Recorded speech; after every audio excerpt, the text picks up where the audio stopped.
નમસ્કાર મિત્રો, હું ડોક્ટર સૌસાણી, બાળ રોગ નિષ્ણાત. આજે આપને બાળ રસીકરણ વિશે માહિતી આપીશ. પ્રથમ તો જોઈએ કે બાળ રસીકરણ એટલે શું છે. રસીકરણ એટલે બાળકની અંદર મોં વાટે અથવા તો ઇન્જેક્શન વાટે કોઈ પણ જીવાણુનું મૃતપાય સ્વરૂપ અથવા તો એનું નબળું સ્વરૂપ દાખલ કરવામાં આવે છે, જે શરીરમાં દાખલ થઈને રોગ નથી બનાવતું પણ રોગ જેવી ક્રિયા કરે છે અને શરીરમાં એન્ટીબોડી બને છે. એટલે ભવિષ્યમાં જ્યારે જીવાણુ શરીરમાં દાખલ થાય ત્યારે શરીરને રોગ સામે રક્ષણ આપે છે. એટલે કે આ રોગ સામે લડવાની એક નેટ પ્રેક્ટિસ છે. તો આ રસીકરણના ફાયદા શું છે?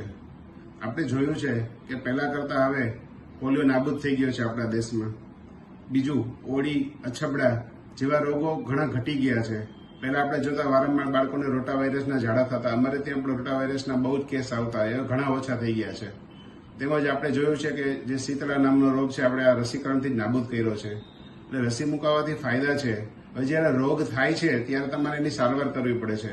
તો સારવારનો ખર્ચ, રોગથી આપણે હેરાન થવું પડે અને ઘણી વખતે બાળકોની સ્કૂલ બગડે, ક્યારેક બાળકોની પરીક્ષા હોય તો પરીક્ષામાં ખલેલ પહોંચે અને શરીરમાં ક્યારેક આ રોગ તમને નુકસાન પણ કરે. દાખલા તરીકે અછબડા થાય તો ઘણીવાર ડાઘા રહી જાય, કમળો થાય તો કમળામાંથી ક્યારેક કમળી થાય, ક્યારેક ટીબી થાય તો મગજનો ટીબી થાય તો જિંદગી આખી ખોટખા પણ રહી જાય.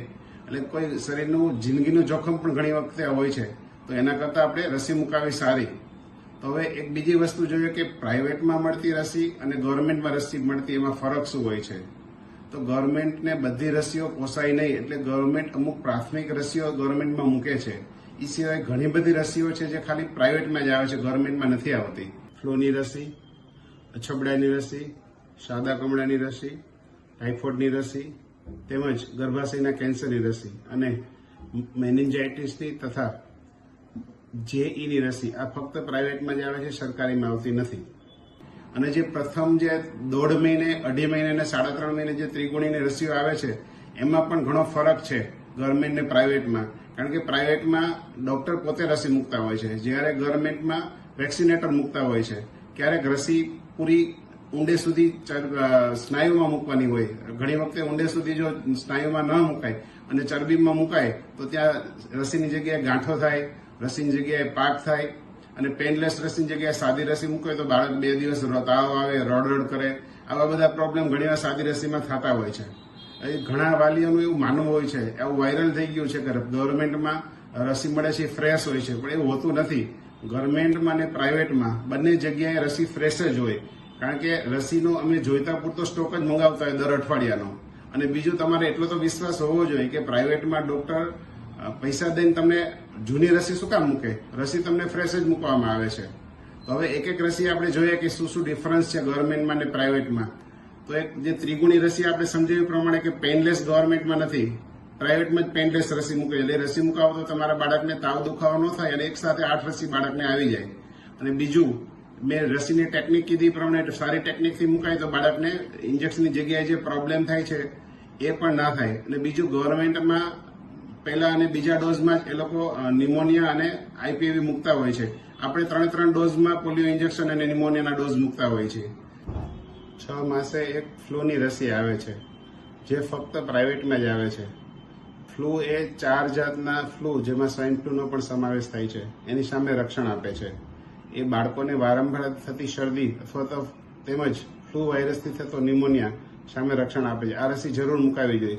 5 વર્ષ સુધી દર વર્ષે આ મુકાવવાની હોય છે. અને 5 વર્ષ પછી જેને વારંવાર શરદી થતી હોય, અસ્થમા હોય કે બીજી કોઈ મોટી બીમારી હોય તો રિસ્ક ફેક્ટર જેને હોય એ દર વર્ષે 10 વર્ષ સુધી પણ મુકાવી શકે. બીજું, 9 મહિને જે રસી આવે છે એ એમઆર રસી ગવર્મેન્ટમાં મૂકે છે. આપણે MMR મૂકી છે.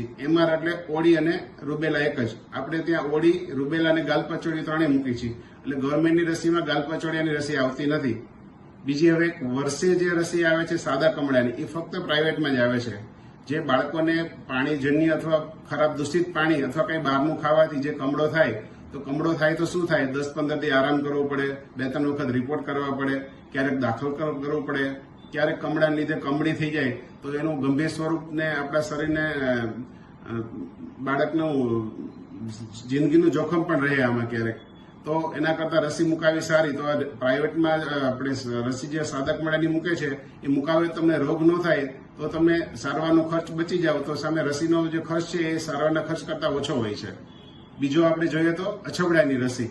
તો અછબડા થાય તો એ અત્યંત ચેપી હોય. એક જણાને થાય તો ઘરમાં બીજા બધા ઘણા બાળકોને અછબડા થાય. અને અછબડા એક વખત થાય પછી ઘણાને શરીર પર ડાઘ રહી જાય. અઠવાડિયું તમને સ્કૂલે સ્કૂલમાંથી રજા પાડવી પડે ફરજિયાત. સ્કૂલવાળા જ ના પાડી દે તમને આવવાની. અને એક્ઝામ ટાઈમે જો અછબડા નીકળે તો બાળકની એક્ઝામ પણ બગડે. એ સિવાય એક રસી જે આપણે ટાઇફોઇડની રસી આવે છે, જે બહારનું ખાવાથી અને દૂષિત પાણીથી થતો હોય છે. ટાઇફોઇડ પણ એવો રોગ છે, એમાં 7-8 દિવસ સુધી દવા ઇન્જેક્શન આપો તોય તો આવરી ઊંધું મૂંધ બાળકને, અને 15 દિવસ આરામ કરવો પડે, અને સ્કૂલ બગડે, બાળકનું એક્ઝામ પણ ક્યારેક બગડે જો ટાઇફોઇડ થાય તો. અને ટાઇફોઇડ એ બહુ કોમન રોગ છે, તો એની રસી મુકાવી તો આપણે આ રોગ સામે અટકાવી શકીએ. એ સિવાય બીજી એક રસી આવે છે દીકરીઓ માટે, ગર્ભાશયના કેન્સરની રસી. એ તો ખાસ બધી દીકરીઓ મુકાવી જોઈએ. 9 વર્ષથી 45 વર્ષની કોઈ પણ સ્ત્રીઓ આ મુકાવી શકે. આ રસી મૂકવાથી ગર્ભાશયમાં મુખમાં થતું કેન્સર તેમજ ગર્ભાશયની જગ્યાએ થતા મસા, એટલે કે એને વાર્ડ્સ કહે છે અમારી ભાષામાં, બંને સામે રક્ષણ આપે. આ રસીની કોઈ મેજર સાઇડ ઇફેક્ટ નથી અને એવી મોટી કોઈ કિંમત પણ નથી. તો બધી સ્ત્રીઓને મારી ખાસ ભલામણ છે કે આ રસી તમારે ખાસ મુકાવી જોઈએ. આ સિવાય હજી 2 નવી રસી છે, મેનિંગોકોકલ મેનિન્જાઇટિસની રસી, જે મગજની અંદર થતું રસી અટકાવે છે બેક્ટેરિયાના ચેપથી. અને એક જેઈની રસી છે, જાપાનીઝ એન્કેફેલાઇટિસની, જે મગજ વાયરસ, જેઈ નામનો વાયરસ છે, એનાથી મગજમાં જે થતો સોજો અને મગજની અંદર જે એન્કેફેલાઇટિસ થાય છે એની સામે રક્ષણ મળે છે.